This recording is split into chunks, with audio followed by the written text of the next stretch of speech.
Amém? Hoje nós vamos falar sobre barco. O que o barco representa? Diga: a minha vida, a minha família, os meus negócios, o meu ministério. Então nós vamos falar sobre um barco, sobre a sua vida, sobre os seus negócios, sobre a sua casa, sobre os seus sonhos, sobre os seus projetos, sobre o seu ministério.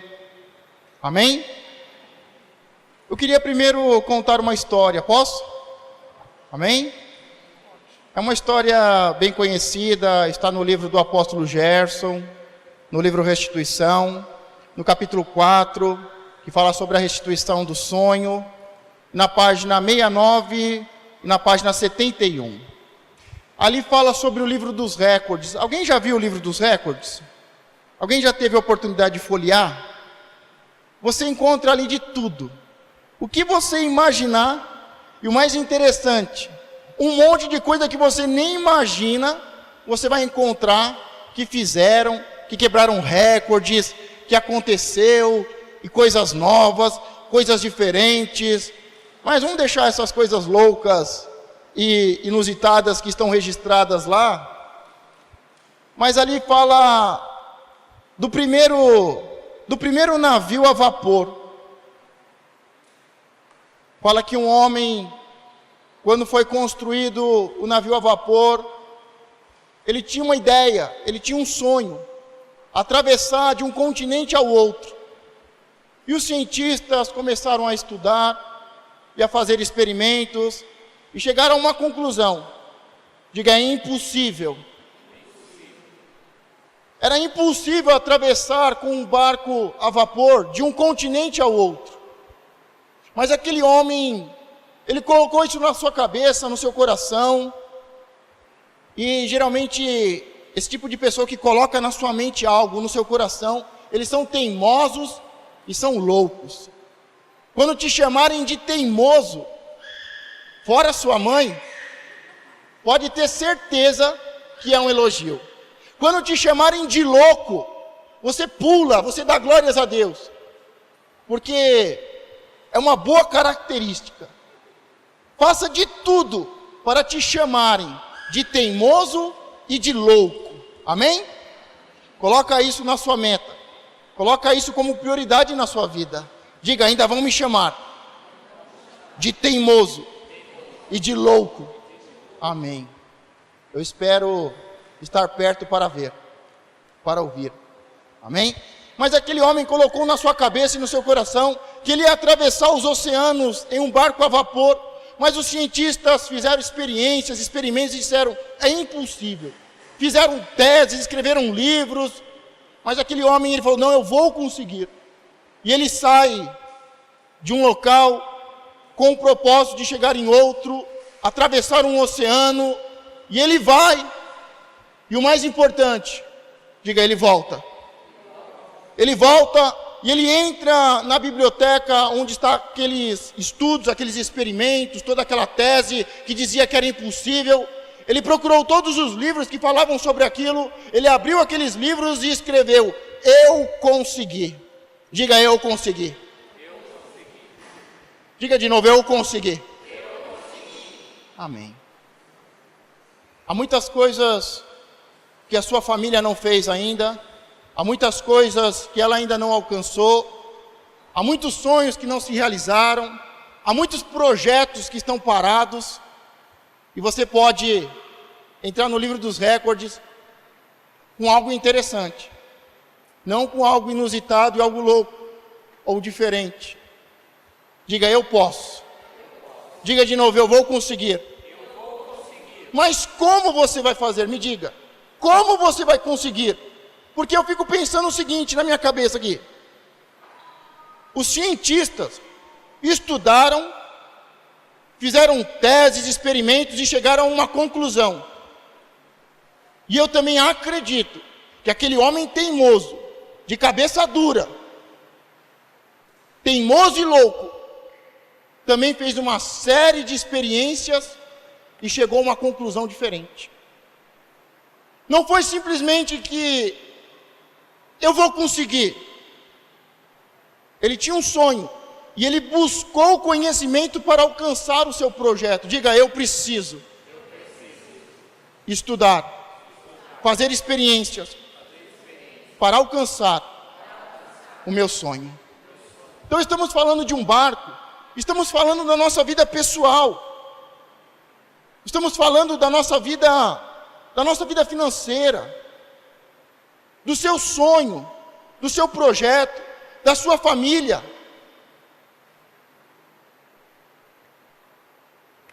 Diga, do meu ministério.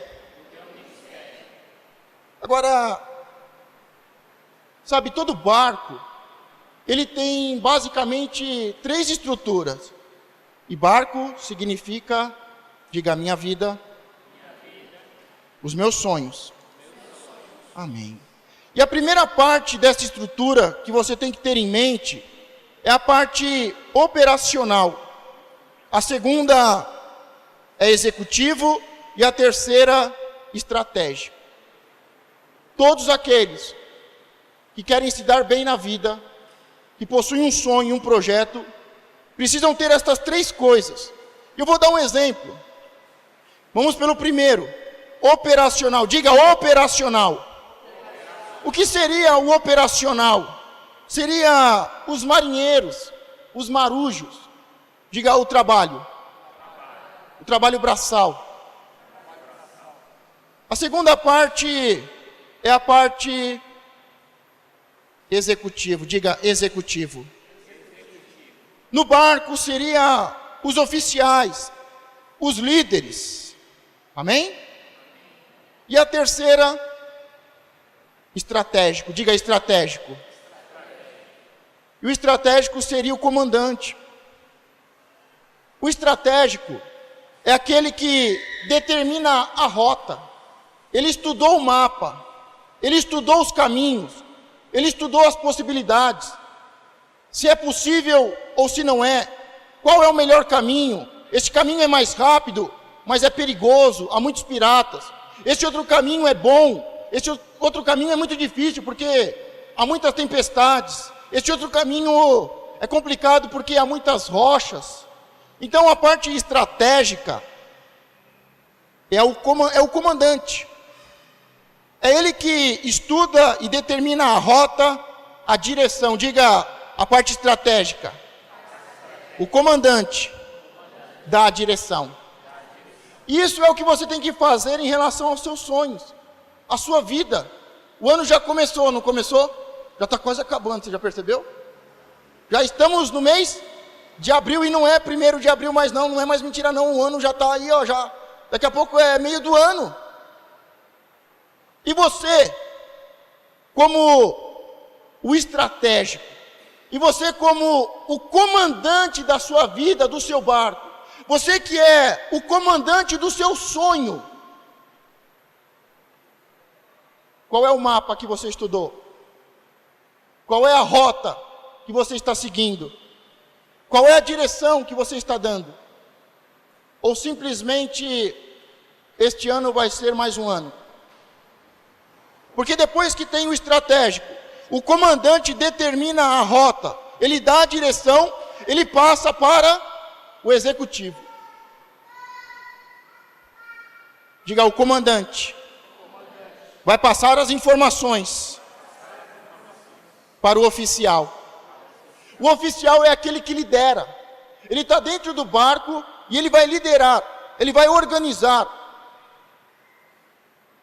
Não adianta você ter um sonho para a sua família e para a sua casa, e você como um executivo, um comandante, você estuda, olha os mapas, determina a rota, a direção, mas você não conversa com a sua esposa, você não conversa com os seus filhos, porque depois que você,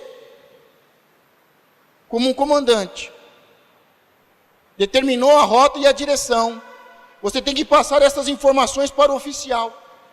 Porque é o oficial que vai comandar ali, que vai direcionar e que vai cuidar do barco. Quem é que manda na sua casa, você ou sua mulher? Na minha casa quem manda é a minha mulher. Mas quem é o estratégico? Quem é o comandante? Quem determinou a rota? Fui eu. E aí depois que o estratégico, o comandante determina a rota, a direção, ele informa o executivo, o oficial, o líder. E o líder, ele vai ter que liderar o operacional, os marinheiros. Quem é os marinheiros? Diga aos filhos. Mas como eu disse,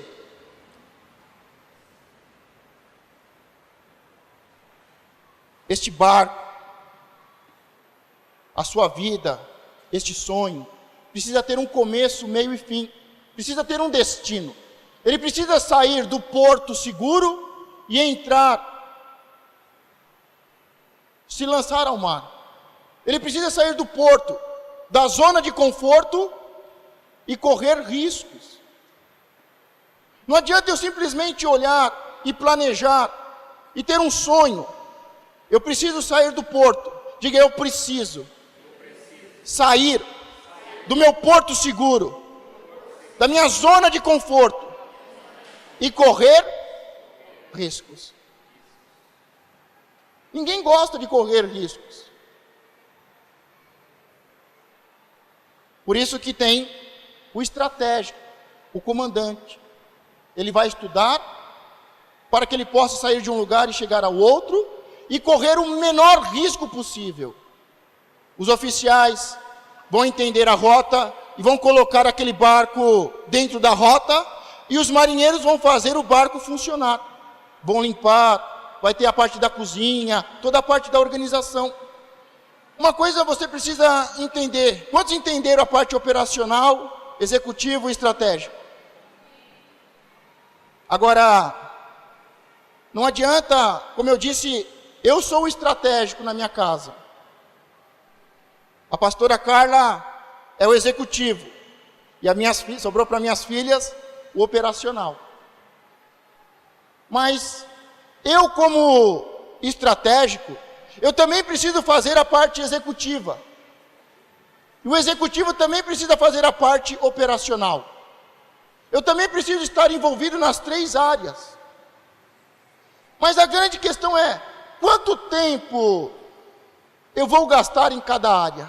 Olha, eu acredito que, para começar, é muito importante que você separe, vamos supor, de 100% do seu tempo, 15% seja para o estratégico. Quando o ano começa a terminar, o que a gente começa a fazer? Quando começa a terminar, a gente começa a refletir sobre o ano que está acabando, não é? Aí a gente entra numa tristeza, numa depressão. Eu ia emagrecer 20 quilos e não emagreci nem 200 gramas. Engordei 200 quilos, engordei 2 quilos, 200 não, né? Engordei 2 quilos. Não é assim que acontece no final do ano? Você começa a pensar, puxa, aquele chocolate, eu não devia ter comido aquele chocolate. Todo final do ano é assim. As pessoas olham, analisam, vão refletir. O ano está acabando. O que eu fiz? O que aconteceu? Quais foram as metas que eu alcancei? Aonde eu cheguei?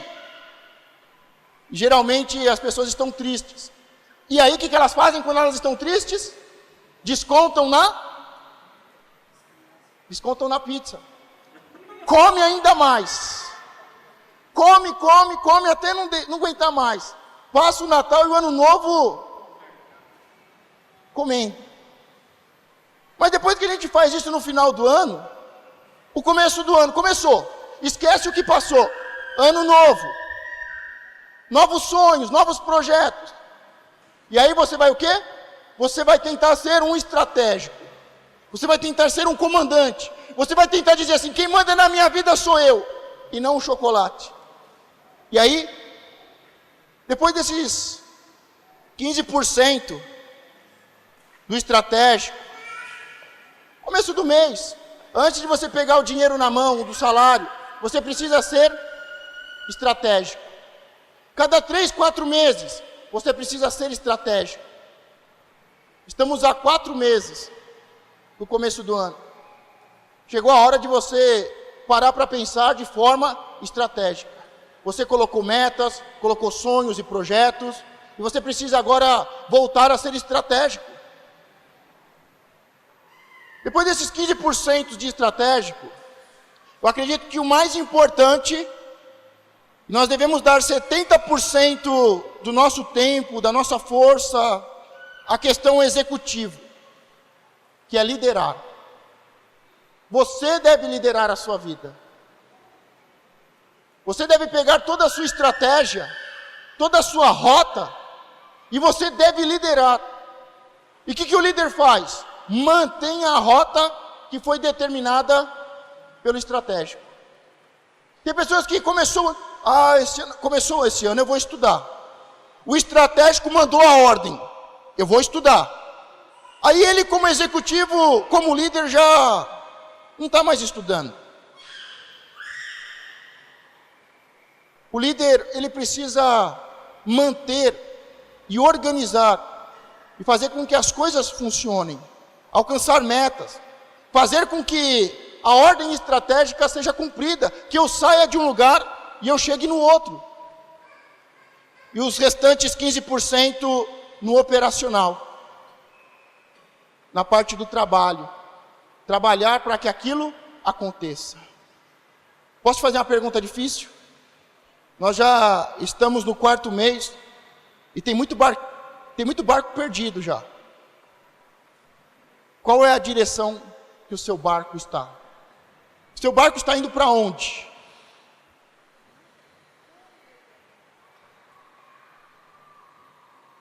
O estratégico passou uma direção, o líder tem que manter essa direção e tem que fazer as coisas funcionarem.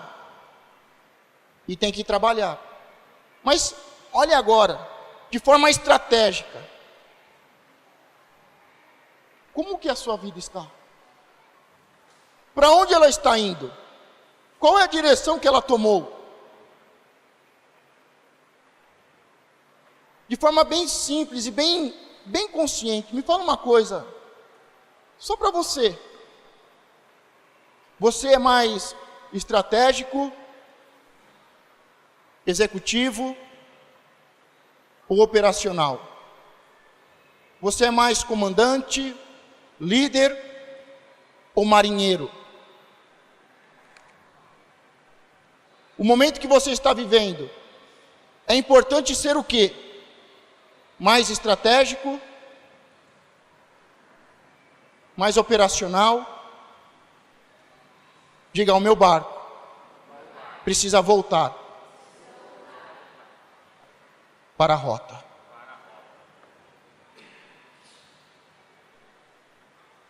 É fácil nós olharmos e cantarmos que Jesus está no nosso barco, não é isso? Mas e estar no barco de Jesus? Diga, estar no barco de Jesus significa se molhar com Jesus.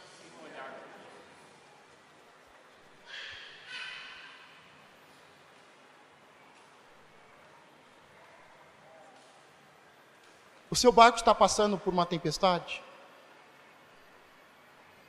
Quantos acreditam que se Jesus estiver no barco, o barco não afunda? Vamos tomar alguns exemplos. O primeiro barco, chamado Arca, e conhecido como Arca de Noé, demorou alguns séculos para ficar pronto. E só foi usado uma vez. E depois sumiu. O Titanic foi feito em poucos meses, poucos anos, e também só foi usado uma vez.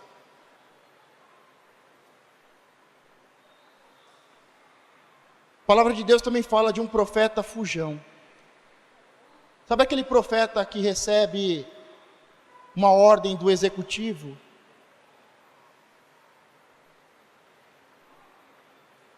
do estratégico, e ele como executivo, como líder, não cumpre. E aí fala que ele, ao invés de entrar em um barco, ele entrou em outro. E o que aconteceu foi que Deus mandou uma tempestade e este barco ia afundar. E aí, como descobriram que ele era o problema, jogaram ele do barco. Diga, não é qualquer pessoa que pode entrar no meu barco. Ele era um homem de Deus, ele era um profeta, ele recebeu uma direção, uma rota, ele tinha que cumprir uma tarefa, mas ele fugiu. Deixa eu te fazer uma pergunta, posso? Você está fugindo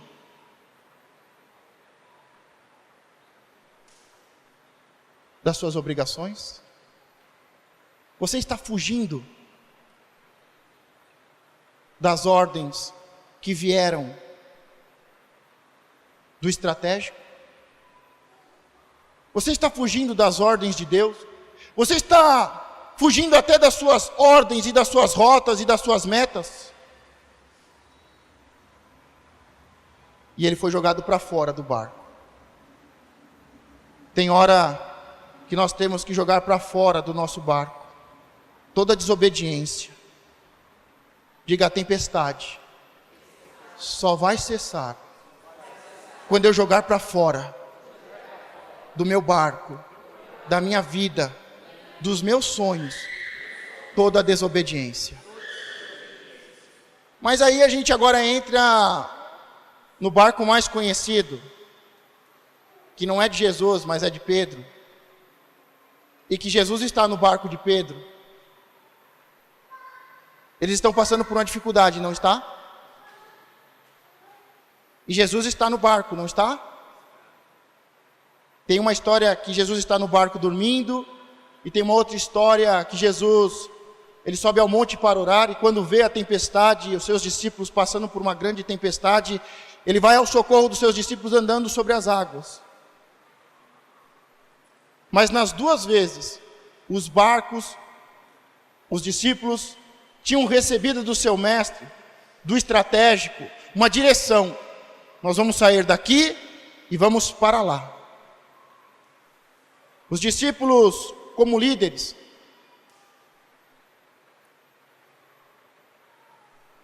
como executivos, como marujos, começaram a sofrer dificuldades. E o Jesus, o nosso Jesus, acalmou a tempestade. Quantos creem que Jesus pode acalmar a tempestade? Amém. Mas sabe o que ele fala depois que ele acalma a tempestade? Ele fala, cadê a fé de vocês? Por que tanta incredulidade? Por que tanto medo de morrer?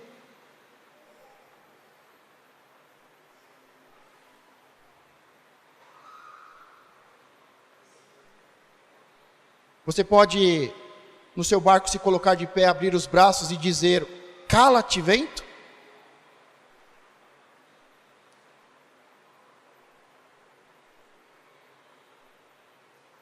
E se o seu barco afundar?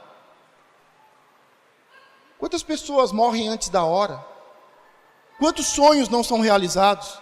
Quantos projetos param pela metade? E isso não acontece porque Jesus não está no barco. Tem um barco na Bíblia em que estava o maior evangelista, o maior apóstolo evangelista. Quem é ele? O apóstolo Paulo. E sabe o que aconteceu com o barco dele? Veio uma tempestade, o barco afundou, e o pior, ele ficou 14 dias sem comer pizza. 14 dias de jejum. Teve que nadar, tentar viver, sobreviver, 14 dias perdido. Me fala uma coisa, Jesus não estava com ele? Não foi Deus que o enviou como um apóstolo evangelista? Se um projeto seu não der certo, o que você vai fazer?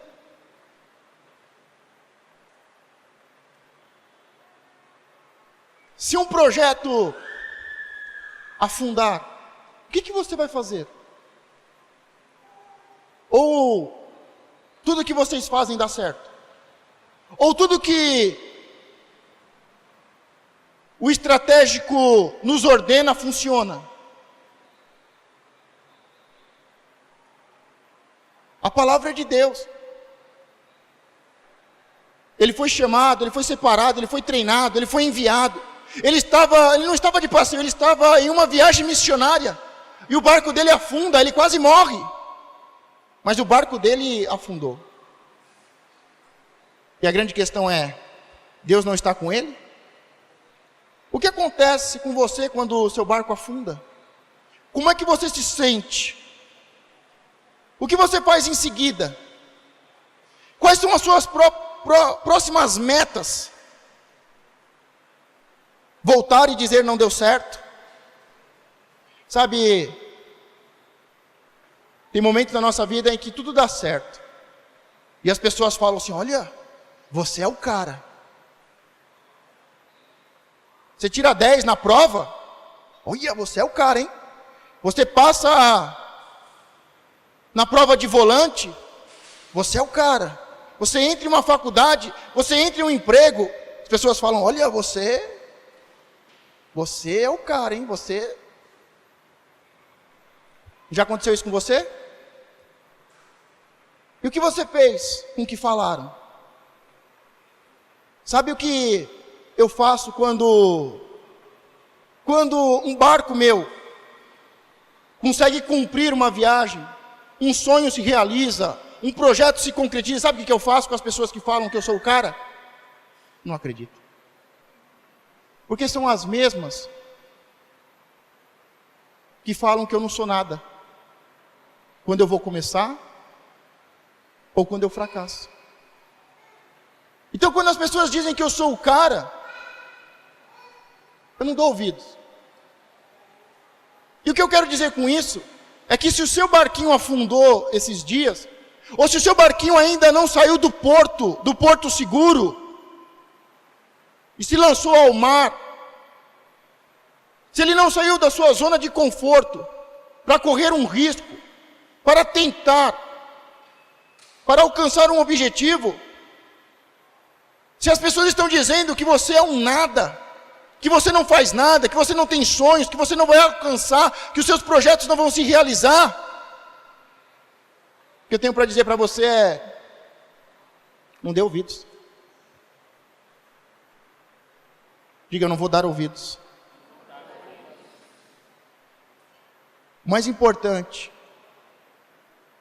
para que este seu barco, a sua vida, este teu sonho, este projeto, este teu ministério, consiga alcançar e realizar o propósito, você precisa ter uma visão de longo prazo. Diga, eu preciso ter uma visão de longo prazo. Você precisa pensar a médio e longo prazo. Você não pode somente pensar no dia de hoje, em comer e se vestir. Você não pode pensar simplesmente na questão do mês e pagar as contas e ver quais você não vai conseguir pagar. Para que o seu barco possa chegar do outro lado, para que a sua vida possa ser uma vida de sucesso, para que o seu sonho, o seu projeto se realize, você precisa ter uma visão a longo prazo. Diga, e não a curto prazo. Curto prazo seria 1 ano. Médio prazo, 3 anos. E o que eu digo de longo prazo, seria de 5 anos, de 5 a 7 anos. Por quê? Porque nenhum grande sonho, nenhum grande projeto vai se cumprir em menos de 5 anos. Fazer uma faculdade leva quanto tempo? 4 anos. As de duração menor é 3 anos. Você conseguir entrar em uma empresa grande e conseguir galgar os primeiros degraus, entrar em um sistema de promoção, em um sistema de carreira naquela empresa, não vai acontecer no primeiro ano, nem no terceiro ano. Vai demorar 5 anos, 7 anos. Diga para a pessoa que está do seu lado, e invista no seu barco. Diga para a pessoa que está do outro lado, diga para ela, invista no seu barco. Invista em você. Invista nos seus sonhos, nos seus projetos. Diga, eu sou cabeça dura e um louco. Porque todo mundo está dizendo que não vai dar certo. Está todo mundo dizendo que é uma crise. Mas até mesmo na crise, tem pessoas sendo abençoadas. Tem pessoas que estão trabalhando. Só nesses últimos 10 dias, recebi notícia de 4 pessoas da nossa comunidade que começaram a trabalhar. Quando começou a crise, nós tivemos uma reunião sobre portas abertas. Em uma delas nós falamos sobre a porta de Jesus, a casa de Jesus. 3 pessoas receberam um terreno, compraram ou ganharam de presente um terreno. Tem pessoas que estão fazendo faculdade. Por isso, invista no seu barco. Invista na sua vida. Não desista dos seus sonhos, dos seus projetos. Diga, eu sou um cabeça dura. E um louco. Porque tem que ser louco para ir atrás de um emprego nesses dias. Tem que ser um louco para continuar acreditando em um sonho. Quando vem a tempestade, você pode se colocar de pé e dar ordem ao vento. Você pode dar ordem à tempestade. Cala-te, cesse. Você pode continuar viagem, nem que o seu barco afunde. Como é que o apóstolo continuou a sua viagem? A nado. Quem quer, quem é cabeça dura, quem tem um sonho, ele não arruma 1000 desculpas, ele arruma um jeito. Diga, eu vou arrumar um jeito. Diga de novo para a pessoa que está do seu lado, invista na sua vida. Estude, se prepare, ande com pessoas que podem te ajudar, busque recursos, ore a Deus. Eu acho que para nós encerrarmos, eu quero te dar um conselho. Posso? Então eu também posso cobrar. Porque conselho bom, a gente não dá, a gente vende, não é isso? Então depois você me paga. Amém? Olhe, posso dar o conselho? Quem não tem dinheiro para pagar, fica devendo. Eu vou dar o conselho então, preste atenção. Posso? Olhe para os grandes. Pergunta, por quê, pastor? Primeiro, porque você vai aprender com quem é grande. Você vai aprender com quem alcançou. Você vai aprender com quem realizou sonhos e projetos. Quem não tem uma casa própria, tem que aprender com quem tem uma casa própria. Eu lembro a primeira vez que eu fui comprar um carro, eu fui e conversei com uma pessoa, eu não sei se você conhece o apóstolo Gerson. Eu fui e conversei com ele e falei, apóstolo, eu quero comprar o meu primeiro carro. Eu quero comprar um carro zero. Ele falou, faz isso, desse jeito, desse jeito. Eu falei, não, você não está entendendo. Você vai lá comigo, qual dia que você pode ir lá comigo? Porque eu quero aprender com quem sabe, com quem é grande. Ele já deu testemunho, ele falou que na época de 70, na década de 70, ele só com investimentos, ele ganhava o valor de um Monza zero todos os dias. Estou aprendendo com uma pessoa boa, não estou? Agora,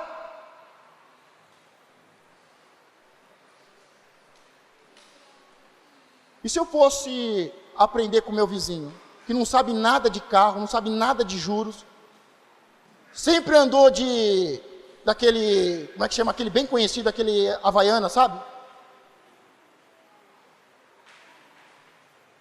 Ele ia lá comigo, ia ficar olhando os carros, ia querer fazer, não sei o quê. Ele ia poder me ensinar alguma coisa? Então eu tenho que olhar para os grandes, diga por quê? Para aprender. Para aprender. Segundo, para competir. Diga, para competir. Uma competição saudável. Os discípulos não estavam competindo para saber quem era o maior. E quem era o maior? Diga, Jesus. Porque ele estava servindo. O maior é aquele que serve. Mas, se eles tivessem uma competição saudável, quando é que eu sei que há uma competição saudável? Quando é uma competição silenciosa. Eu não fico perguntando quem é o maior. Eu faço o meu melhor. E terceiro, por que eu devo olhar para os grandes? Pergunta, por quê? Terceiro e último, para que eu possa me associar a eles. Para que eu possa ser parceiro deles. Para que eu possa ser amigo deles.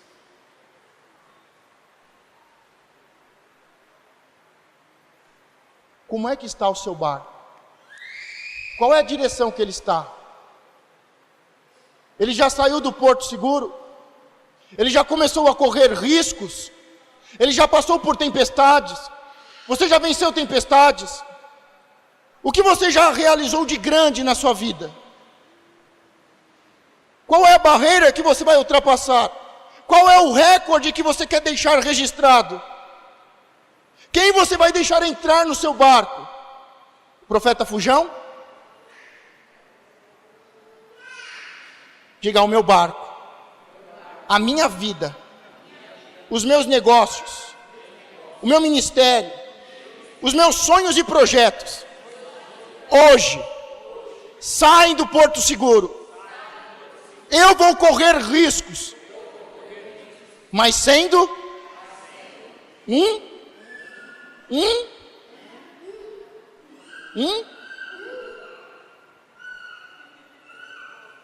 comandante. Diga, um comandante. Quem comanda aqui sou eu. Diga, quem comanda aqui sou eu. Sendo um líder e sendo um marinheiro, um marujo.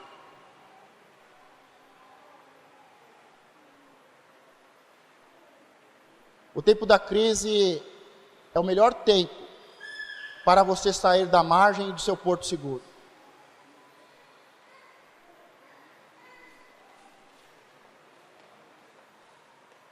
No tempo de vento, é o melhor tempo para você colocar a sua pipa no ar. As pipas não sobem porque o vento está a favor, mas elas voam e elas sobem e elas se mantêm no ar porque estão contra o vento. O seu barco vai alcançar se você estiver contra a tempestade. Porque se você se deixar levar pela tempestade, a tempestade vai levar o seu barco para as margens e ele com certeza vai se chocar com as pedras.